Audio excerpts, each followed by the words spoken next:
तो after a long time Yasin again मेरे साथ हैं।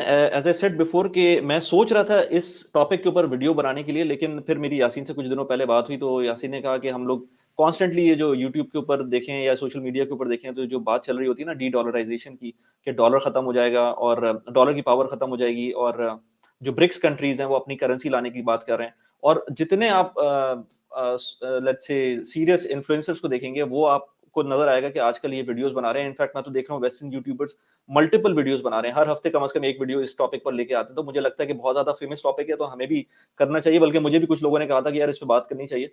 तो मैंने कहा यासीन को मिला लेते हैं और हम लोग मिलकर इस टॉपिक पे डिस्कशन करते हैं थोड़ी सी कि ये इसका हिस्ट्री क्या है। पहली तो देखेंगे हम इस पॉइंट पे पहुंचे कैसे कि हम यूएस डॉलर की डोमिनेंस पूरी दुनिया के ऊपर हो गई है, और उसके बाद इस वक्त क्या सिचुएशन है, और उसके अगर लेट से ये यूएस डॉलर की डोमिनेंस खत्म होती है, डी डॉलराइजेशन की तरफ हम जाते हैं, तो उसका इम्पैक्ट हमको किस तरह से मिलेगा, लेट से वेस्ट के ऊपर भी, यूएस के ऊपर भी, यूरोप के ऊपर भी, प्लस जो इमर्जिंग इकोनॉमीज हैं लेट से इंडिया पाकिस्तान, उनके ऊपर, हम जैसे कंट्रीज के ऊपर क्या इम्पैक्ट आएगा, या लेट से जो गल्फ कंट्रीज हैं जिसमें हमने पैक किया हुआ है डॉलर को, उनके ऊपर क्या इम्पैक्ट आएगा। तो पहले कुछ हिस्ट्री की बात करते हैं। तो Yasin, welcome to the show, और आई होप Thank you कि very much. सब खैरियत होगी। Everything is good, Alhamdulillah. मैं आपके टिकटॉक देखता हूँ यार, बड़े मजे के टिकटॉक होते हैं। मैं बल्कि लोगों को बोलूंगा कि यार टिकटॉक पे यासीन है और यूट्यूब के ऊपर भी है, तो उसको सब्सक्राइब कर लें और टिकटॉक पे फॉलो कर लें, तो बड़ा इंटरेस्टिंग कंटेंट यासीन बनाता है। तो यासीन, क्या क्या सिचुएशन है यार? Yasin by the way Canada में होता है, तो उस पर्सपेक्टिव से हमें और चीजें भी पता चलेंगी। तो यासीन, क्या स्टेटस है इस वक्त और क्या समझते हो? बल्कि थोड़ा सा हिस्ट्री अगर हम बात करें, जैसे हम इससे पहले भी बात कर रहे थे कि हिस्ट्री है क्या इसकी, और वो जो एक बड़ी अच्छी सी एक इन्फोग्राफिक है, बल्कि वीडियो है उसकी, हाँ, उस पे अगर हम दिखा दें लोगों को और उसके बाद हम आगे बात करें कि सिचुएशन क्या है और आगे किस तरह से इम्पैक्ट कर सकती है ये सिचुएशन। बिल्कुल। Thanks, Wally, for inviting me on your show. It's good to be back after a while. अच्छा, यूएस डॉलर के हवाले से काफ़ी इस वक्त खबरें गर्दिश कर रही हैं, और ख़ास करके ये जो ब्रिक्स कंट्रीज़ हैं जिसमें ब्राज़ील, रशिया, इंडिया, चाइना और साउथ अफ्रीका ऑलरेडी शामिल है, और अब उसमें वो मज़ीद कंट्रीज़ भी ऐड कर रहे हैं जिसमें सऊदी अरेबिया का नाम भी काफ़ी आ रहा है। और थ्रेट ये पेश की जा रही है मीडिया के अंदर कि बहुत जल्द जो है ब्रिक्स अपनी एक और करेंसी लेके आएंगे, जिसके बाद जो उनकी रिलायंस है यूएस डॉलर के ऊपर वो कम हो जाएगी। अब अगर वो कम हो जाएगी तो फिर ऑफ कोर्स जो यूएस डॉलर की जो डोमिनेंस है in the global monetary system, वो जो है फिर खतरे में पड़ जाएगी, जिसकी वजह से यूएस को जो एक एडवांटेज मिला हुआ है ना अपने ट्रेड डेफिसिट को रन करने का, वो फिर कम हो जाएगा, जिसकी वजह से ऑफ कोर्स यूएस की अपनी इकॉनमी जो है वो भी हिट हो सकती है। तो इस पे हम आज थोड़ी सी बात करेंगे, लेकिन इससे पहले थोड़ा सा हिस्ट्री पे हम जाते हैं और ये देखते हैं कि जो रिजर्व करेंसी है ये किस तरह सेट होती है। अगर हम इस जो भी करंट हमारा मॉनेटरी सिस्टम है इसको देखें, तो ये कोई बहुत पुराना नहीं है। ये है मैक्सिमम 60-70 ईयर्स ओल्ड, यानी कि 1944 से इस सिस्टम को सेटअप किया गया था, इसमें US dollar as a reserve currency के तौर पे सेट हुआ, और उस वक्त से लेके अब तक वो as a global dominant currency use हो रही है। इससे पहले मुख्तलिफ करेंसीज थी, और ये सारी करेंसी सेट होती हैं सुपर पावर की डोमिनेंस की वजह से, यानी कि जो कंट्री या जो नेशन पूरी दुनिया पे रूल करती है एज ए एम्पायर, वो अपनी करेंसी लेके आते हैं। तो हिस्ट्री में हमने देखा है कि ब्रिटिश गवर्नमेंट इससे पहले थी, जिनका ब्रिटिश राज जिसको हम कहते हैं सब कॉन्टिनेंट के अंदर, तो उनका almost half of the world के ऊपर अपना उन्होंने एम्पायर सेट किया हुआ था। तो ऑफकोर्स जो ट्रेड होती थी वो उनकी अपनी करेंसी में होती थी, तो रिजर्व करेंसी उनकी थी। इससे पहले डच की थी, इससे पहले स्पेनिश की थी। तो ये एक हिस्ट्री है जिसमें जो नेशन भी दुनिया पे अपना एम्पायर सेट करती है वो अपनी करेंसी लेके आती है, जिसकी बाद वो करेंसी एज अ रिजर्व के तौर पे यूज होती है। तो इसमें मैं आप लोगों के साथ एक इन्फोग्राफिक शेयर करना चाहता हूँ, जिससे आपको ये अंदाजा हो जाएगा कि किस तरह हिस्ट्री जो है वो इवॉल्व हुई है, और उसके साथ हमने देखा है कि जो रिजर्व करेंसी है वो भी सेट हुई है। तो let me just share this screen with you guys. तो अगर हम इस इन्फोग्राफिक को देखते हैं, तो इससे हमें पता चलता है कि over the period of like 1 century किस तरह ये करेंसीज जो हैं वो वर्ल्ड लेवल के ऊपर एक दूसरे के अगेंस्ट खेलती रही हैं। और आप देखेंगे कि 1920 के बाद से यूएस डॉलर की इमरजेंस हुई, और उस वक्त ब्रिटिश पाउंड जो था वो एक रिजर्व करेंसी का स्टेटस रखता था। और जैसे जैसे टाइम गुजरता गया, वर्ल्ड वॉर 2 के बाद यूएस डॉलर जो एक डोमिनेंट करेंसी के तौर पर सामने आया, और फिर जो शेयर है उसका वो मैसिव होता गया compare to other currencies. Even आप ब्रिटिश पाउंड को देखें, वो अब नज़र नहीं आता इस पूरी चार्ट के ऊपर। तो जैपनीज येन है, हम्म। डच मार्क है, लेकिन फिर हमने देखा कि लास्ट 20 ईयर्स में यूरो की इमरजेंस हुई। वो भी एक एज ए रिजर्व करेंसी के तौर पे सामने आई कि इसको हम किस तरह यूएस डॉलर के अगेंस्ट सेट करें। लेकिन यूरो की अब तक लास्ट 30-40 ईयर्स के अंदर मेनली 21% शेयर है, जो अगर आप पूरी वर्ल्ड इकोनॉमी के अंदर देखें। लेकिन अभी भी यूएस डॉलर ऑलमोस्ट 60% जो है अपनी डोमिनेंस रखता है वर्ल्ड स्टेटस के ऊपर। बिल्कुल, तो बिल्कुल इस ऐसे लिहाज ही से है। अगर आप देखें तो जो यूएस की डिपेंडेंस है इन टर्म्स ऑफ यूएस, यानी कि दूसरे कंट्री जो डिपेंड करते हैं यूएस डॉलर के ऊपर, वो काफ़ी मैसिव है, जो कि ओवरनाइट खत्म नहीं हो सकती। जो आप बहुत से यूट्यूबर्स को देखेंगे या जो मेजर इकोनॉमिस्ट हैं उनको भी सुनेंगे, वो एक ऐसा नैरेटिव पेश कर रहे हैं कि जैसे ही ओवरनाइट ये सारी चीज़ें खत्म हो जाएंगी और चाइना जो है वो सुपर पावर बन जाएगा और चाइनीज युआन जो है वो एक ग्लोबल करेंसी के तौर पर सामने आएगी। लेकिन अगर हम इस चार्ट को देखते हैं तो इससे लगता है कि ये एक पीरियड ऑफ डेकेड्स होता है जिसमें करेंसी चेंज होती है। ये ओवरनाइट प्रोसेस नहीं होता, इसमें काफी टाइम लगता है। प्लस ये कि वो तो चाइना तो दूर की बात है, लोग तो इंडियन करेंसी को बोल रहे हैं आजकल के, वो तो कतर में जो है ना एक्सेप्टेंस उसकी हो रही हम्म, है और पता नहीं ऐसी-ऐसी बातें। तो वो वही बात है कि यहाँ पर जब हम रहते हैं, जीसीसी कंट्रीज़ में हम रह रहे हैं, तो हमें पता है कि जो भी क करेंसी आप ले लें, उसको यूएस डॉलर को या लेट्स से इनकी जो लोकल करेंसीज़ हैं या let's say for to some extent euro और लेट्स से पाउंड, इससे आगे की बात मीडियम ऑफ एक्सचेंज इस वक़्त नहीं है। चाइनीज़ युआन की बात कर लें, वो तो इंडियन रुपी तो बहुत बात की बात है। लेकिन चाइनीज़ युआन की बात करें तो इस वक़्त तो कुछ भी नहीं है। अगर इस वक़्त की कोई बात बिल्कुल। करें तो इस वक़्त तो एज़ सच इमीडिएटली तो कुछ भी नहीं हो रहा। लेकिन हाँ, जो बायलैटरल ट्रेड की बात हो रही है बिटवीन सऊदी एंड चाइना, जिसके अंदर वो कह रहे हैं कि हम युआन यूज़ करेंगे पेट्रोल के लिए, जो पेट्रो डॉलर को जो सबसे बड़ा एक खतरा आ गया है। तो उसके बारे में पहले तो पेट्रो डॉलर के बारे में कुछ बात करें, हिस्ट्री की बारे में बात करें कि जो हाँ। जो गोल्ड स्टैंडर्ड था 1970 के आस-पास जो खत्म हुआ था यूएस डॉलर का, उसकी थोड़ी-सी history and then petro dollar और फिर उसके बाद जो आज सिचुएशन है, उसके बारे में। हाँ, बिल्कुल। ये जो करंट सिस्टम है ना, ये 1944 में सेट हुआ था। ब्रेटन वुड्स एग्रीमेंट के नाम से इसको हिस्ट्री में जाना जाता है। और उस वक्त बेसिकली सेकेंड वर्ल्ड वॉर खत्म हुई थी और जो ब्रिटिश उस वक्त की लास्ट एम्पायर थी, उनको काफ़ी सेटबैक हुआ था उस वॉर के अंदर।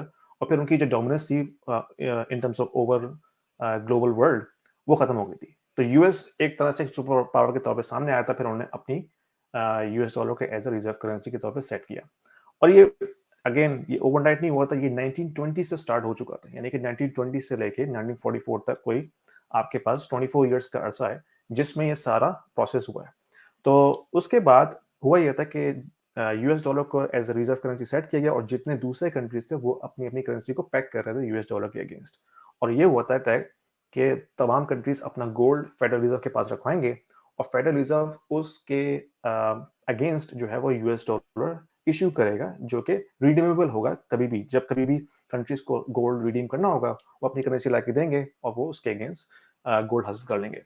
अब हुआ ये कि 1944 से लेकर 1971 तक यूएस गवर्नमेंट ने दबा के यूएस डॉलर छापे, यानी कि इतने छाप दिए कि उसके अगेंस्ट इक्विवेलेंट गोल्ड उनके पास था ही नहीं। तो ये चीज दे वर नॉट जो है एबल वो टू वाज़ेह हो गई थी। डिफेंड दैट बिल्कुल। प्राइस।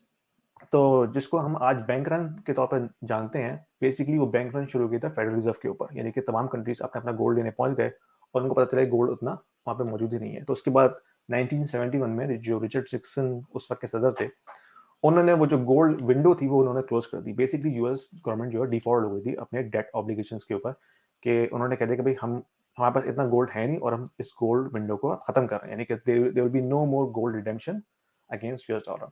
और फिर 1971 से लेके अब तक जो सिस्टम है हमारे पास वो एक फियाट करेंसी को कहते हैं। इसमें होता है कि करेंसी जो है उसकी कोई इंट्रिंसिक वैल्यू नहीं है, यानी कि it doesn't even equivalent to any gold और सिल्वर और एनी कमोडिटी।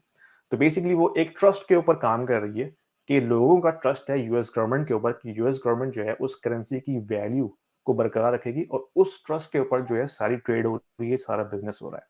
यानी कि fiat currency itself it doesn't carry any value at all hmm. in terms of intrinsic value। और फिर उसके बाद से यही सिस्टम अब तक चलता आ रहा है, लेकिन इस सिस्टम का सबसे बड़ा जो ड्रॉबैक है वो ये है कि इसको एडवांटेज तो मिला यूएस को, क्योंकि यूएस फिर क्या करता है कि अपनी जो ट्रेड डेफिसिट है उसको रन करता है, यानी कि उनका जो ट्रेड बैलेंस अगर आप देखें, उनकी एक्सपोर्ट्स इतनी है ही नहीं जितना वो इम्पोर्ट करते हैं। लेकिन उसकी वजह से उनकी करेंसी पे इम्पैक्ट नहीं पड़ता, क्योंकि करेंसी की यूएस डॉलर की डिमांड आउटसाइड यूएस इतनी ज़्यादा है कि चाहे वो कितना ही ट्रिलियन डॉलर का डेफिसिट रन कर लें, उनकी करेंसी पे हिट नहीं होता। यही सीन अगर पाकिस्तान करता है तो पाकिस्तान की करेंसी जो है फ्लोर पे आ जाती है, यानी कि उनका जो ट्रेड डेफिसिट है वो इतना बढ़ गया है, एक्सपोर्ट्स नहीं है, इंपोर्ट्स ज़्यादा हैं, जिसकी वजह से जो उनका फॉरेन रिजर्व वो आउटफ्लो हो रहा है। डिप्लीट हो जाता है। तो उसकी वजह से जो पाकिस्तानी रुपीज़ है की जो उसकी वैल्यू है वो नीचे गिर जाती है। तो कोई भी कंट्री अपना ट्रेड डेफिसिट अगर रन करे तो उसको फॉरेन हिट पड़ता है करेंसी के ऊपर, लेकिन यूएस को ऐसा नहीं होता। यूएस को एक एक्सॉर्बिटेंट प्रिविलेज हासिल है ग्लोबल रिजर्व करेंसी की वजह से, क्योंकि उसकी जो डिमांड है यूएस डॉलर की आउटसाइड यूएस, वो आई थिंक मल्टीपल फोल्ड्स है कंपेयर टू जो उनकी डोमेस्टिक डिमांड है यूएस कंट्री में। मतलब ये जो हम वॉर की बात कर रहे थे रशियन यूक्रेन की, और उससे पहले भी जो इस तरह की कंट्री से, लेट असाइड जापान वगैरह, जापान तो है ही प्रो यूएस, लेकिन लेट असाइड दोस कंट्रीज, जो रशिया भी है, तो रशिया भी एक वक्त आई थिंक 2022 या 2021 तक उसकी जो मेजर इन्वेस्टमेंट्स थी वो यूएस ट्रेजरीज के अंदर थी। इसी तरह से बिल्कुल। चाइना की भी बहुत मेजर इन्वेस्टमेंट्स यूएस ट्रेजरीज के अंदर हैं। तो इस जैसे मुल्क भी अगर यूएस के अंदर इतना ज्यादा मतलब उसमें इन्वेस्टमेंट कर रहे हैं, तो यूएस को ऑफ कोर्स थोड़ा-सा मतलब एक फील गुड फैक्टर आता है, और वो कहता है कि यार अब तो जब ये कर रहे हैं तो हम तो जितना भी प्रिंटिंग कर लें तो कोई मसला नहीं है। तो वहाँ पर प्रिंटिंग बहुत हो रही है, लेकिन वहाँ पर बल्कि एक मैं बड़ा फनी सा मीम देख रहा था जिसके अंदर वो फेडरल रिजर्व का जो लोगो था, उसके अंदर वो प्रिंटर बनाया हुआ था दोनों साइड पर उन्होंने। तो तो वो प्रिंटर है उनके पास, और वो जब तक बिल्कुल। चलेगा, जब तक फेथ है लोगों को, बाहर की गवर्नमेंट्स को, कि यूएस जो है वो एक सुपर पावर है। लेकिन एक टाइम, क्योंकि ये एक साइकिल है, जो अभी वीडियो हम देख रहे थे उसके अंदर भी हमें पता है कि वो एक साइकिल है जो कि almost 90 to 100 90 years to 100 years के अंदर वो सुपर पावर की एक साइकिल चेंज हो सकती है, जो कि हमने पीछे भी हम्म। देखी है। तो अगर वो एमिनेंट है, और ये कोई भी चीज सुपर पावर हर वक्त तो नहीं रह सकती, लेकिन वो कितना जल्दी होगी, आज से लेट से 10 साल बाद होगी, 5 साल बाद होगी, या 15 साल बाद होगी, ये अभी हम नहीं कह सकते। हाँ, तो और फिर अभी ये भी है जो कि हम्म हाँ, और उसमें ये भी है कि जब ये रिजर्व करेंसी का स्टेटस चेंज होता है ना, ये विदाउट वॉर नहीं होता। यानी कि हम्म अगर हम लास्ट स्टेटस चेंज को देखते हैं, जब ब्रिटिश गवर्नमेंट ने अपनी करेंसी लूज की एज अ रिजर्व करेंसी, उसमें क्या हुआ था? उसमें वर्ल्ड वॉर 2 हुई थी। इसमें जो ब्रिटिश गवर्नमेंट है उनको काफी सिग्निफिकेंट सेटबैक हुआ था, उनकी सारी डोमिनेंस खत्म हो गई थी, उनको नुकसान हुआ था इकोनॉमिकली भी, और जो उनकी मिलिट्री डोमिनेंस थी वो भी खत्म हो गई थी। तो ये विदाउट वॉर नहीं होगा। यानी कि लोग समझ रहे हैं कि इजीली ओवरनाइट चाइना जो है वो डोमिनेट कर लेगा। हम्म यूएस विदाउट वॉर इसको ऐसे आसानी से छोड़ने नहीं देगा।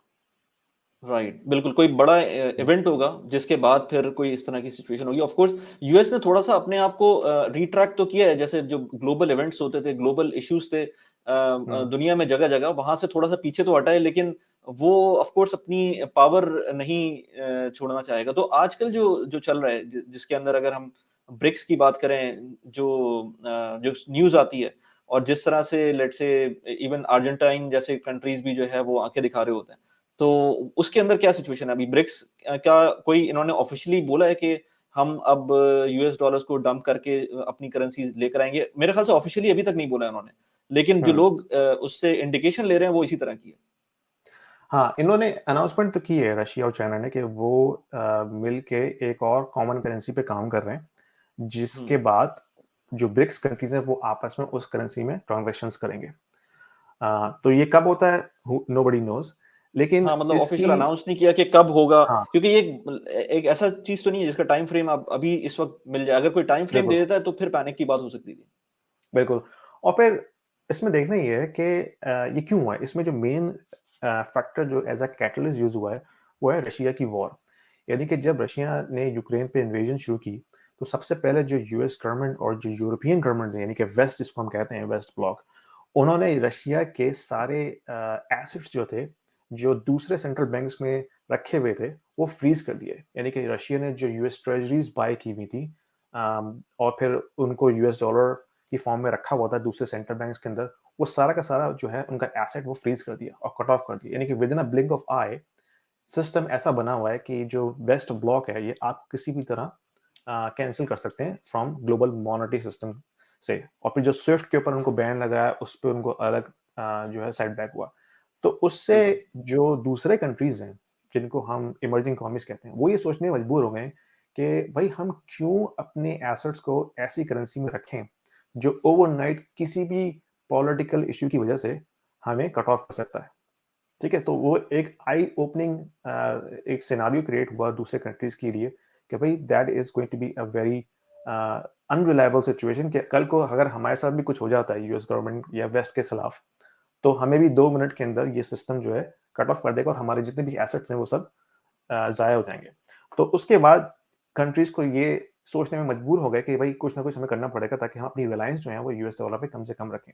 अब अगेन वो ओवरनाइट तो होगी नहीं, लेकिन it's a process that has been started. अब ये कितना टाइम लगता है, 10 साल, 20 साल, 15 साल, nobody knows, लेकिन I think eventually this is going to happen. Right. तो अगर हम लेट से इसकी बात करें, फर्स्ट करो ये अभी तो हमें पता है, लेट से जो लोगों को परेशानी है वो ये कि यार हम डॉलर, क्योंकि पहले तो लोगों को परेशानी होती थी कि भाई पाकिस्तानी रुपी डिप्रिशिएट हो रहा है तो अब इसका क्या करें, हम डॉलर में कन्वर्ट कर लें। अब जो डॉलर्स वाले हैं वो कहेंगे कि यार अब हम क्या करें, क्योंकि हर बंदे को हर वक्त परेशानी रहती है। अगर पर्सनल लेवल पे बात करें तो मेरे ख्याल से तो मैं ये समझता हूँ कि अगले 5 साल तक तो कोई मेजर डिफरेंस नहीं आना। अगर आपको अपने मेजर कोई खर्चे करने हैं अगले 5 साल तक, तो 5 साल तो ऐसा टाइम है जिसके अंदर आप इसको डॉलर पे रिलायंस कर सकते हैं। और उसके बाद के लिए मैं ये कहता हूँ कि थोड़ा बहुत आप गोल्ड लेके रख लें। अब क्योंकि सिचुएशन ऐसी आ रही है कि थोड़ा बहुत आपको गोल्ड के अंदर अपनी जो जो इन्वेस्टमेंट्स है उनको थोड़ा सा इंक्रीज करना चाहिए। हालांकि बिल्कुल। अगेन वही बात है कि मुझे फिर भी नहीं लगता कि गोल्ड एज सच कोई वैल्यू प्रोवाइड कर रहा होता है। लेकिन क्योंकि हर चीज अगर स्टॉक मार्केट को भी देख लें और ग्लोबल इकोनॉमी को भी देख लें, वो यूएस पे रिलाई कर रही होती है। और अगर यूएस की रिलायंस कम होती है तो फिर आपके ये जितने भी एसेट्स हैं, और ये एसेट्स इस वक्त बबल हैं, इसमें कोई शक नहीं है कि यूएस की हाउसिंग मार्केट ले लें या लेट से वेस्ट की हाउसिंग मार्केट ले लें या स्टॉक मार्केट को ले लें, ये बबल तो है। मतलब ठीक है, कंपनीज बिल्कुल। अच्छा परफॉर्म कर रही हैं, लेकिन एक खास लेवल से बहुत ज्यादा ऊपर परफॉर्म कर, मतलब उसकी उसकी जो प्राइसिंग है, तो ये कम हो बिल्कुल। सकती है। हाँ। अच्छा, इसमें देखना ये है कि क्या दुनिया के जो दूसरे मुल्क हैं वो उस तरह से चाइनीज गवर्नमेंट पे ट्रस्ट करेंगे या नहीं।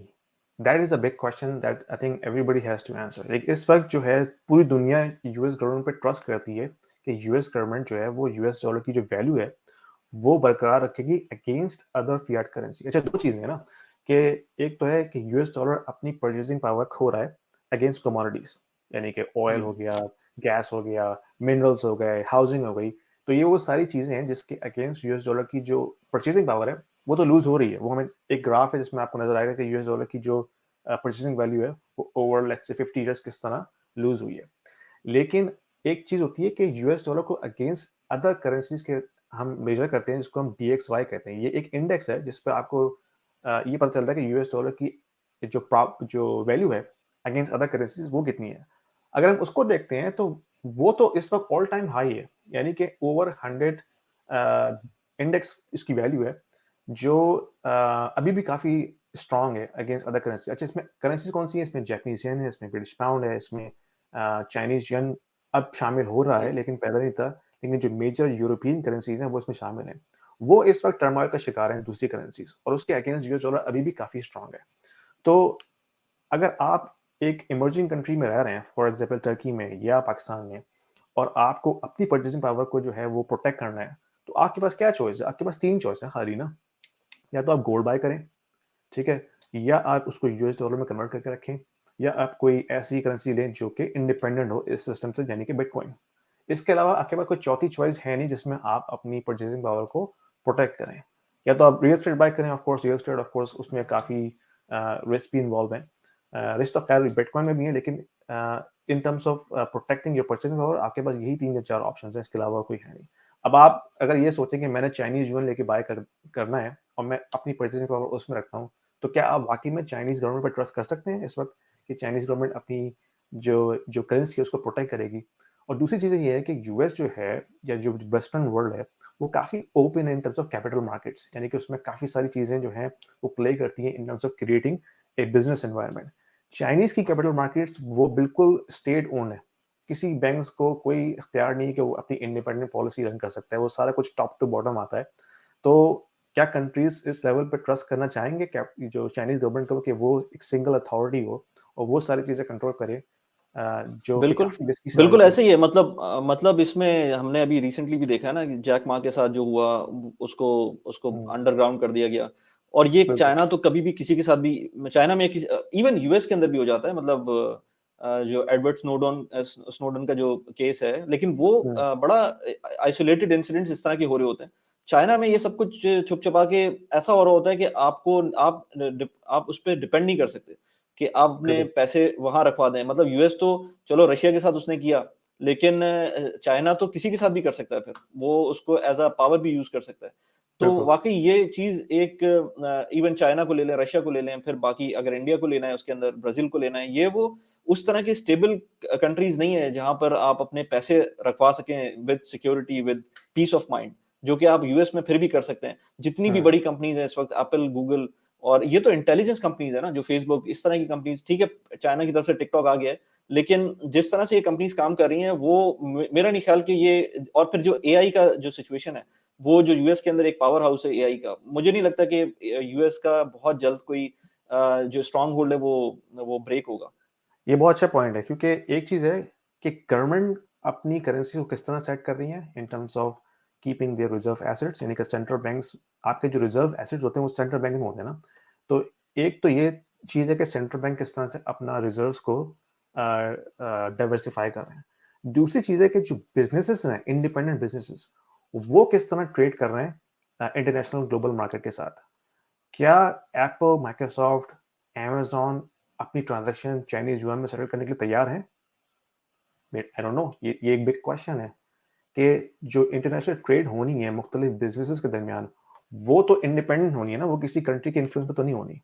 तो क्या हम्म। वो तमाम कंपनीज़ जो हैं अपने-अपने ट्रांज़ैक्शंस, अपनी अर्निंग रिपोर्ट्स वो सारी चाइनीज़ युआन में रखने के लिए तैयार हैं?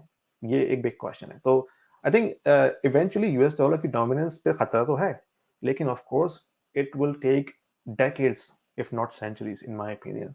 और दूसरी चीज़ वो ये है कि ये ग्राफ अगर आप देखें तो इसमें आपको नज़र आ रहा है कि जो इस वक़्त पूरी दुनिया में एक चीज़ होती है हिडन डेट, वो क्या चीज़ है? वो ये चीज़ है कि ये बैलेंस शीट्स के ऊपर नहीं है। यानी कि एक तो डेट है ना जो बैंक्स की बैलेंस शीट पे है, यानी बैंक्स ने ट्रेज़रीज़ बाय की हुई हैं या डिफरेंट किस्म के एसेट्स बाय किए हुए हैं जो इनकी बैलेंस शीट पे डिक्लेयर्ड हैं।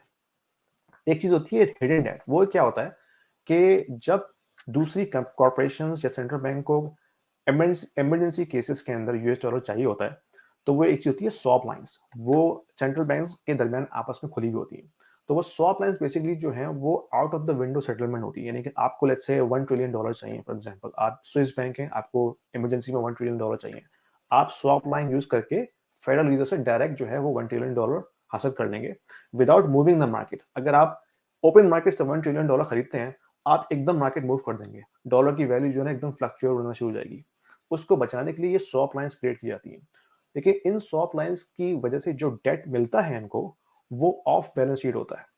तो जो ऑफ बैलेंस शीट इस वक्त डेट है दुनिया में वो है $65 ट्रिलियन, जो कि 2 टाइम्स ज्यादा है जो ऑन बैलेंस शीट डेट है।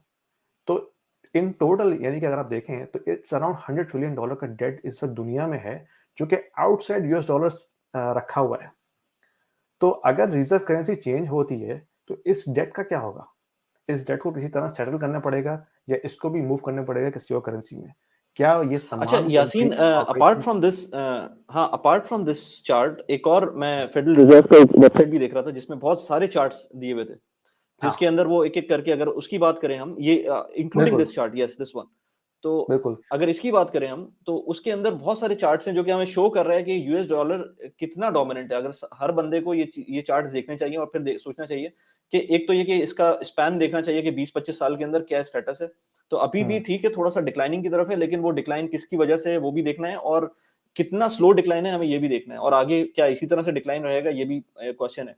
तो इसी तरह बिल्कुल। से और बहुत सारे जो चार्ट्स थे, हम अगर उसको थोड़ा सा डाइसेक्ट करें। हाँ, असल में जो एक कॉमन एक एवरेज बंदा है ना वो देखता है कि यूएस डॉलर की जो ज़रूरत है ना वो सिर्फ ग्लोबल ट्रेड के अंदर है। यानी कि पेट्रो डॉलर जो सिस्टम है, अगर आपने ऑयल खरीदना है तो आपको यूएस डॉलर के अंदर उसकी ट्रांज़ैक्शन को सेटल करना पड़ेगा।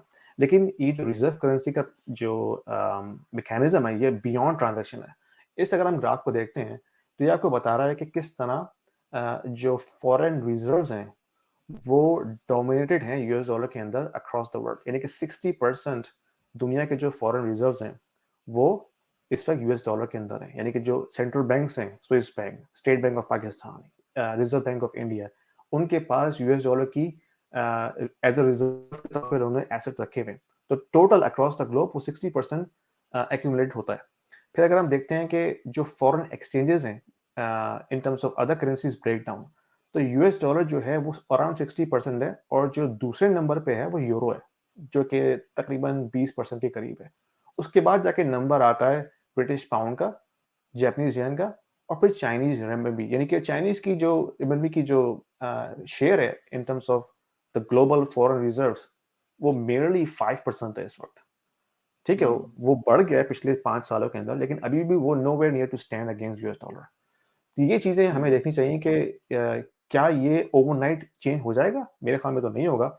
इसको 10-15 साल, 20 साल लगेंगे इस पूरी ब्रेकडाउन को ख़त्म करने के लिए। फिर इसी तरह हम और वो जो देखते हैं हिडन कि डेथ की बात हुई थी, हाँ बिल्कुल। हाँ, हिडन जेम की बात करते हैं तो उसमें देखते हैं कि किस तरह एक तो ये है ना, एक तो ये सारी चीज़ें थी, ये ऑन बैलेंस शीट थी, यानी कि ये जो आपको नज़र आ रही है परसेंटेज ब्रेकडाउन, ये ऑन बैलेंस शीट है, यानी कि ये आपकी बैलेंस शीट पे ऑलरेडी डिक्लेयर्ड एसेट्स हैं। हिडन डेट क्या है? जो जो आपके पास बैलेंस शीट पे डिक्लेयर ही नहीं है, और ये सारा का सारा जो हिडन डेट होता है ना, ये शॉर्ट टर्म होता है, यानी कि स्वैप लाइन्स के जरिए जो आप क्रेडिट हासिल करते हैं, ये शॉर्ट टर्म होता है, 1 साल, 2 साल, 3 साल के लिए, और फिर उसको मैच्योर होने के लिए दोबारा रीफाइनेंस करना पड़ता है। अब लास्ट ईयर के अंदर जो इंटरेस्ट रेट बढ़ा है यूएस में, फ्रॉम 0.25 से लेके अब 5 पे चले गया है, तो ये जो सारा का सारा हिडन डाटा जब ये रीफाइनेंस होगा, तो आप सोचें कि इससे कितना इम्पैक्ट पड़ेगा ग्लोबल इकोनॉमी के ऊपर। तो ये भी एक किस्म का रिस्क है बहुत बड़ा, जो इस वक्त हमारे सर पे मंडरा रहा है कि ये सारा का सारा डेट जब रीफाइनेंस होगा, तो इसका जो इम्पैक्ट पड़ेगा in terms of recession, that is going to be big one. Right. अच्छा, उसकी उसी के ऊपर अगर दोबारा जाएं, वो जो वो जो वेबसाइट है, उसके अंदर मेरे ख्याल से और भी चार्ट्स थे। हम्म।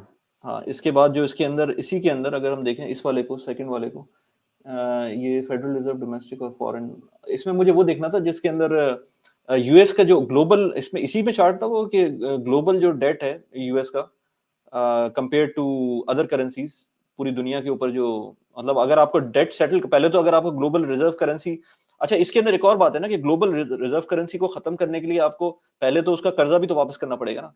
मतलब बिल्कुल, यूएस की यूएस डॉलर के टर्म्स के अंदर पूरी दुनिया ने कर्जे लिए हैं, तो बिल्कुल वो वो ये चीज़ है। उसकी भी हाँ, वो ये हाँ, चीज वो है ये एग्जैक्टली। ग्राफ है।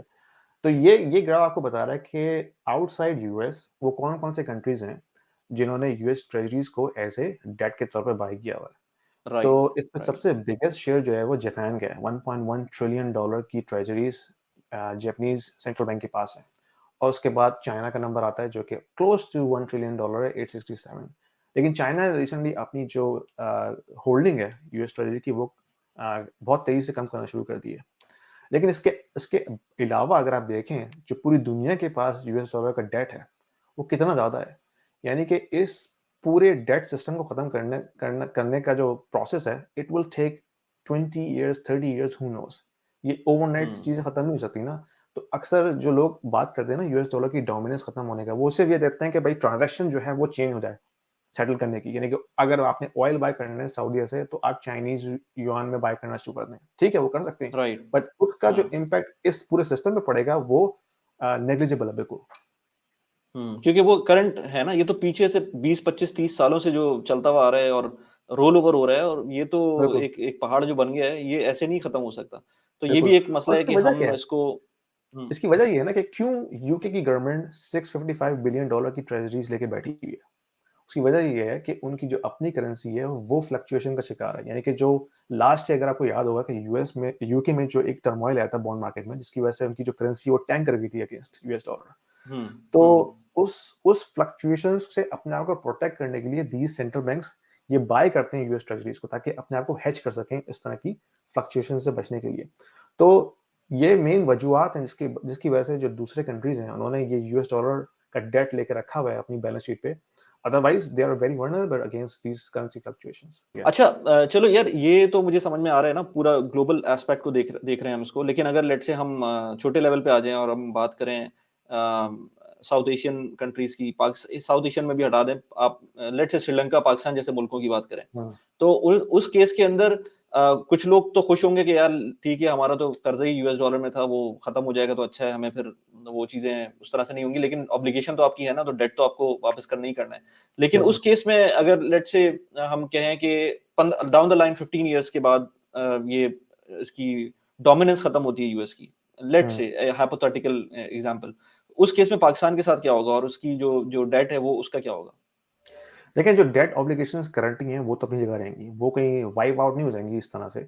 तो ये सोचना कि जो पाकिस्तान पे फॉरेन डेट है वो एकदम खत्म हो जाएगा, that is not viable option. अच्छा, इसमें होना ये है कि अक्सर लोग कहते हैं कि यूएस डॉलर जो है वो बिल्कुल नीचे आ जाएगा कंपेयर टू अदर करेंसीज। लेकिन मेरा हम्म क्वेश्चन ये होता है कि जो दूसरी करेंसीज हैं उनका क्या हाल होगा। यानी कि आप ये हम्म समझ रहे हैं कि यूएस डॉलर नीचे आ जाएगा और इंडियन रुपी और पाकिस्तानी रुपी जो है वो एकदम शूट ऑफ कर जाएंगे। ये तो एकदम बचकाना बात है ना। यानी कि करेंसीज जो इस वक्त लॉन्ग स्टैंडिंग करेंसीज हैं वो यूएस डॉलर है। यानी कि यूएस अगर करेंसी मार्केट में टर्मोइल आया भी तो US dollar is going to be the last man standing. उससे पहले जो हम्म दूसरी करेंसीज हैं वो जो है जीरो पे जाएंगी। और प्रिडिक्शन है वो ये है कि जो कंट्रीज कमोडिटीज प्रोड्यूस करते हैं वो जो है इस पूरे प्रोसेस में एज अ विनर शामिल होंगे। यानी कि अगर यूएस डॉलर खत्म होगा, क्योंकि यूएस डॉलर के पीछे कुछ कोई कोई कमोडिटी नहीं है ना, तो अगर यूएस डॉलर खत्म होगा ठीक है यूएस का उसमें नुकसान होगा, लेकिन who will be the winner? Winner वो होंगे जिनके पास कमोडिटी प्रोड्यूसिंग पावर होगी, जिसमें रशिया ऑफ कोर्स शामिल है, इसमें चाइना शामिल है, एग्रीकल्चर कंट्रीज। पाकिस्तान को उसमें शामिल होना चाहिए लेकिन पाकिस्तान के अपने हालात डिफरेंट हैं। तो वो कंट्रीज जो कमोडिटी प्रोड्यूस करते हैं they will be the one to take advantage of that old crisis.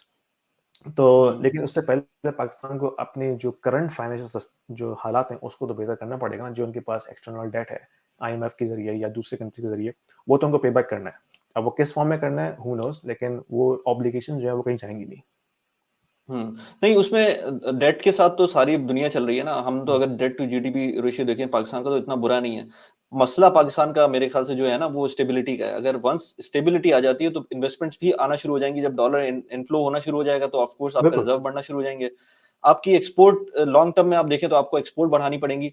होने को सब कुछ हो सकता है लेकिन विल होनी चाहिए। जो ऊपर बैठे हुए जो रूलर्स बैठे हुए हैं बिल्कुल उनकी विल होनी चाहिए। अदरवाइज ऐसे कोई ही। इतना बड़ा भी मसला नहीं है। मतलब आपको स्टेबिलिटी सबसे इंपॉर्टेंट है क्योंकि कोई भी इन्वेस्टर बगैर स्टेबिलिटी के किसी भी कंट्री के अंदर नहीं जाता। आज आप बिल्कुल। कुछ कह रहे होते हैं, कल आपकी जो है ना 180 डिग्री आप अपना स्टांस चेंज कर लेते हैं किसी भी इन्वेस्टमेंट के बारे में। अभी टेलीकॉम की हाल देख लो।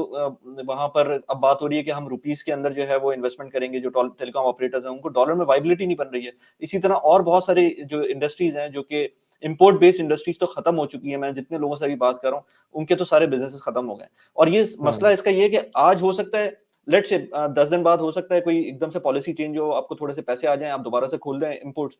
फिर 2 महीने बाद आपको ख्याल आया नहीं नहीं यार वो दोबारा से जो है ना वो रिजर्व खत्म हो रहे हैं, दोबारा से आप उसको ब्लॉक करें। तो ये कंसिस्टेंसी जो है ना पॉलिसीज की, ये इंपॉर्टेंट है। अपार्ट फ्रॉम के वो आपकी लॉन्ग टर्म में क्या मसले हैं, शॉर्ट टर्म में आपको जो स्टेबिलिटी है ये सब कुछ आपको विन करवा सकती है। लेकिन स्टेबिलिटी मुझे नहीं लगता कि अभी इवन इलेक्शंस भी हो जाएंगे तब भी, I don't know. Exactly. Political stability तो बहुत ज़रूरी है। और फिर अगर हम देखते हैं जितनी भी कंट्रीज में ग्रोथ हुई है, चाहे वेस्टर्न कंट्रीज हो, चाइना इवन, वो सारी डेट के ऊपर होती है। यानी कि डेट आपके पास ऑप्शन होना चाहिए, ताकि तभी तो इंडस्ट्रीज ग्रो करती हैं। यानी कि इंडस्ट्रीज को कैपिटल कहाँ से मिलेगा? वो आप हम्म डेट लेके ही कर सकते हैं ना। तो डेट अगर आपके पास इंटरनल मौजूद नहीं है तो आपको एक्सटर्नल लेना पड़ता है। और एक्सटर्नल डेट हम्म तब मिलेगा जब आपके पास पॉलिटिकल स्टेबिलिटी होगी कंट्री के अंदर। तो ऑफ कोर्स बिल्कुल सही कहा बिल्कुल तुमने कि स्टेबिलिटी आना बहुत जरूरी है। इससे पहले कि आप किसी भी तरफ इंप्रूवमेंट को देखें, स्टेबिलिटी नहीं होगी तो कोई भी अपनी फाइनेंसिंग जो है वो इस कंट्री में नहीं कर सकता, क्योंकि आपको पता ही नहीं कि कल को क्या हो जाए। कल दूसरी गवर्नमेंट आ जाए, वो अपनी पॉलिसी चेंज कर दे और जो भी उनकी जो फाइनेंसिंग की हुई है वो सारी की सारी ज़ाया हो जाए। तो कोई भी इस तरह का रिस्क लेना नहीं चाहेगा। बिल्कुल। चलो यार Yasin, it was a fruitful discussion. थोड़ा बहुत हो सकता है जो लोग लोग देख रहे हों अभी तक, hmm. After half an hour mark हो सकता है कुछ लोग बचे हुए हों अभी तक देख रहे हों, तो वो उनको कोई ना कोई वैल्यू मिली हो इसके अंदर। तो प्लीज़ कमेंट में लिख के बताएँ कि आपको कोई वैल्यू मिली है, और इस तरह के और टॉपिक्स के ऊपर अगर डिस्कशन करनी है तो प्लीज़ वो भी बताएँ ताकि हम उसको फ्यूचर में अपनी पॉडकास्ट का पार्ट बनाएँ। और यासीन के जितने भी सोशल मीडिया हैंडल्स हैं वो मैंने डिस्क्रिप्शन में डाले हैं। बाय द वे यासीन, मैंने तुम्हारी एक टिकटॉक था जिसकी बेसिस पे एक वीडियो बनाई थी, वो अभी तक अपलोड नहीं हुई है फॉर सम रीजन, लेकिन वो भी आने वाली है। तो मैं लोगों को कहूंगा कि वो टिकटॉक और यूट्यूब पे फॉलो करें यासीन को। और in the end Yasin, anything you want to say? नहीं, good to be back on your channel Wali, thank you very much. और ये चीज़ें काफ़ी इंपॉर्टेंट है हम जैसे लोगों के लिए जो इन्वेस्टिंग करना चाहते हैं। तो आपको ये एक मैक्रो व्यू होना ज़रूरी है, क्योंकि काफ़ी इम्पैक्ट पड़ता है इन मैक्रो व्यू से ग्लोबल पॉलिटिक्स के ऊपर। कि आपको नहीं पता कि आगे 5 साल में क्या होने वाला है, लेकिन उसका इम्पैक्ट आता है मार्केट्स के ऊपर और जो बड़े इन्वेस्टर्स होते हैं वो सबसे पहले मूव करते हैं। तो इन चीज़ों का व्यू रखना अपने अपने रडार के अंदर वो काफ़ी इम्पोर्टेंट होता है। बिल्कुल। चलो यार Yasin, thank you very much. फिर इंशाल्लाह दोबारा मुलाकात करते हैं। बिल्कुल, thank you. Okay, bye. Okay.